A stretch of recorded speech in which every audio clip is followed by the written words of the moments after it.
Well, let me give you an example, just a simple example, of which is an example that can be expressed globally.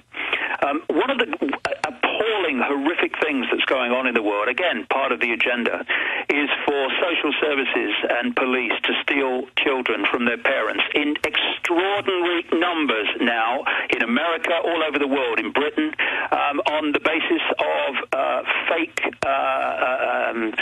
and it's now mainstream news in England. I mean, for those that just tuned in, that they've actually got quotas before a baby's even born, and they admit they trump it up. These are children snatchers. They are. They're stealing children, and in at least in parts of America, like California, I think it's all over America. There are federal financial incentives for social services to take more and more children from their parents.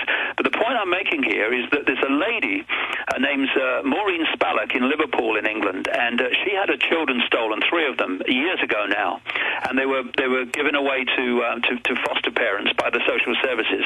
And in the years since, the Liverpool police and social services have run a vendetta against this woman as she tries to get her children back. She was actually arrested. This is just one example. I could list a number of outrageous things that happened. She was arrested and taken to court for sending a birthday card to one of the children that the state stole. The other day, a few days ago, the Liverpool police picked her up again for sending a text message to someone. They put her in jail in Liverpool, and the reason that the family courts that decide all this are held in secret is not to protect the children, as they claim. It's to protect the system and the Satanists and the pedophiles from stealing the children through social services. The point I'm leading to, however, is this. I put on my website, when I heard about this, how gutless, disgusting, and pathetic the Liverpool police were, and a number for Liverpool police to let people say what they thought about what they were doing to this woman. She was in custody at the time. And a few hours later, they let this lady go, and they dropped the charges because their phone system crashed. So many people rang in to complain of what they were doing to this lady that their whole phone system They couldn't keep crashed. their child kidnapping going, so they said, open the phones up. We got more kids to grab. Yeah. But it's actually come out in the Telegraph, and it's actually come out here in the U.S. that they have quotas on what color hair, eyes. Yeah.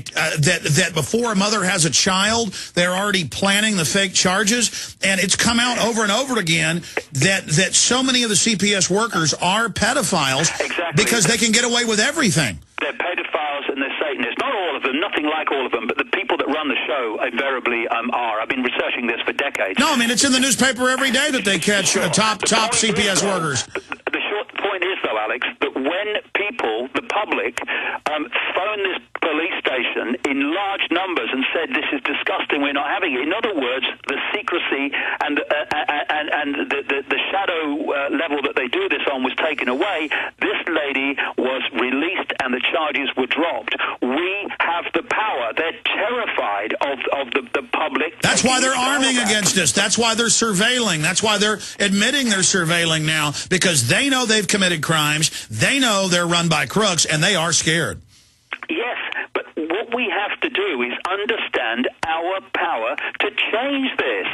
You know, we're talking about a handful of people in full knowledge manipulating the lives of billions. What are we doing? Well, that's why you've written the new book, Mankind, Get Off Your Knees. Yeah, Human Race, Get Off Your Knees, it's called. It's just out, and the subtitle is The Lion Sleeps No More, because within us is a lion. It is the real human being being suppressed by the human being that has been programmed to think it has no power, the human being to fear authority, to fear the consequences of taking on authority, of refusing to cooperate with authority. That's the lion I'm talking about within people, and that lion is starting to come out, but it needs to come out in very much larger numbers. And we need the people. police and the military and others who are starting to wake up to realize you're compartmentalized as well. The globalists have genetically modified the GMO food to sterilize and give you cancer.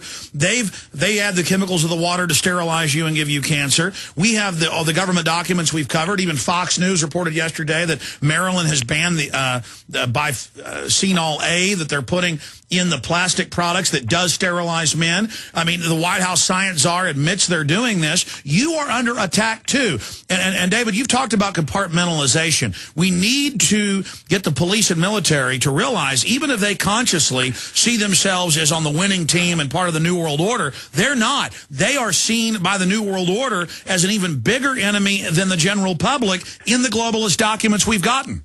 This is a point I think is very important to stress to those in uniform and to those in the dark suits in government who are serving this system while not actually instigating it, they're serving it.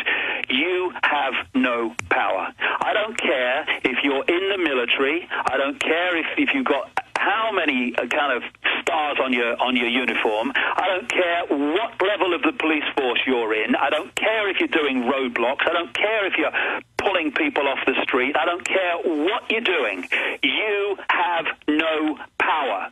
Your uniform has the power. Take your uniform off, okay? Put it in the wardrobe. Where's your power? Go and get another job.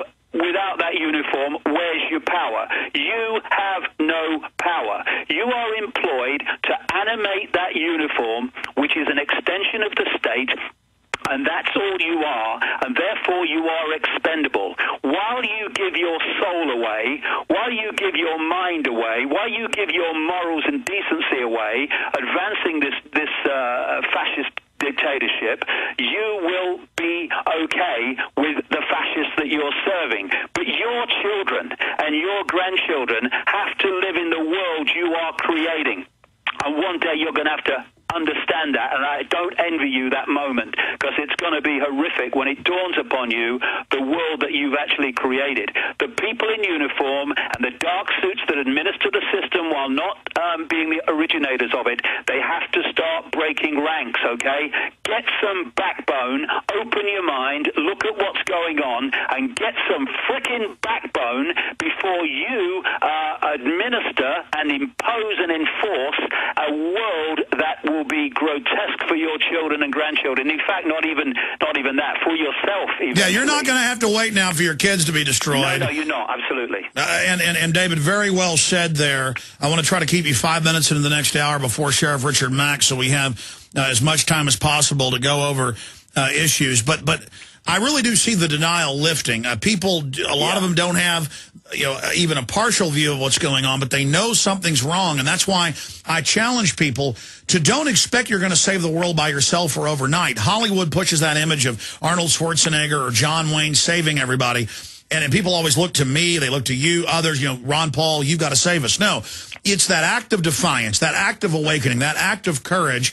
Resistance is victory, and it's understanding the enemy, and it's everybody speaking out. One little cricket isn't very loud, but you get a field of those, it is a deafening roar, and we're a lot bigger and more powerful than a cricket, and we've all just got to do little things every day and realize what's going on, and this system will come to a halt, and they know that, and they are desperate to throw us into a crisis, to make themselves matter, to make us beach ourselves on their government, on their corporate structure.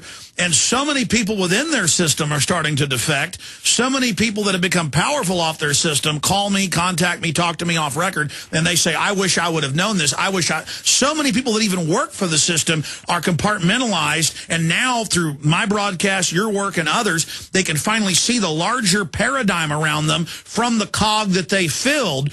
And so by getting that full spectrum analysis, they can then see the full spectrum dominance that the globalists have built. I mean, Rothkopf, who we had on the show, who wrote Superclass, says there's less than 6,000 people that rule the world and only 20 families that they serve. So this is now admitted publicly. And we can defeat these people. We must defeat these people. I've got two words to say. Kindra Arneson, who's come out and done so much great work exposing what BP are doing in the Gulf of Mexico and how the whole cleanup stuff is a sham, how the fishermen and other people are being exploited and treated appallingly. Now they've lost their way of life. They have to serve BP. And BP's not sending them checks. That was yeah. She is a shining light of what can be done. A few days ago, a week or so ago, she was a mother. And now she's standing up to these people and doing a magnificent job. And anybody can do it. It's just and if they arrest her, it's going to backfire. And if they arrest her, it's going to backfire. Yeah, of course, and no one said it was going to be easy. I mean, this is the question: are we going to draw the line now, Alex, and take the challenges and sacrifices that takes to stay here and no further, or are we going to wait a bit longer until they get more and more control and try to do it then, and when this agenda is further down the road than it is now,